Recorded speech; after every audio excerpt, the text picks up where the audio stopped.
Welcome to MetroidMania, in which I backtrack through the history of platform adventures before Metroid to answer burning questions like, was Dynamite Dan II for the Spectrum computer a Metroidvania?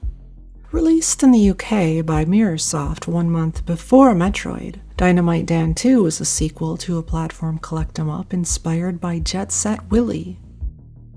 The original Dynamite Dan was the first big hit for Mirrorsoft, the software arm of UK newspaper The Daily Mirror, which was owned by billionaire Robert Maxwell, whose daughter Ghislaine would later become involved with a certain Epstein.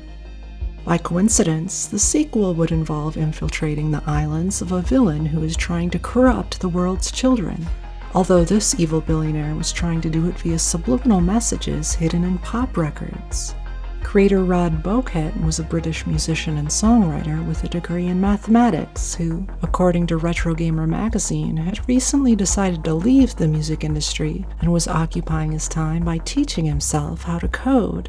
Building a game was merely a motivator for putting these lessons into practice, but when he was finished, he decided to try shopping it around.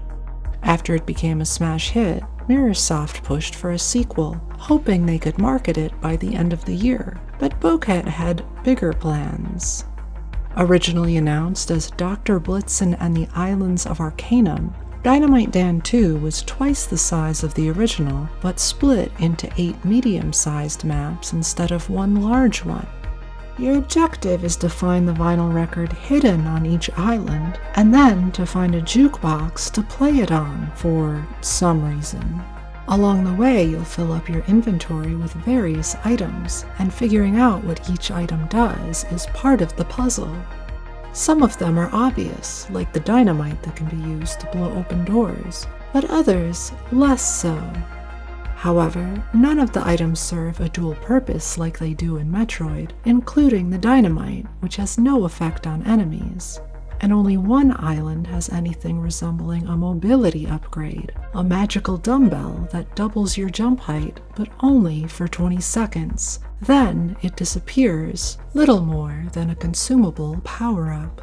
Nor can you backtrack to islands once you leave, which pretty much disqualifies it from being a platform adventure, but also makes it a perfect example of how a game can look like one at first glance, and yet, upon closer inspection, most certainly isn't.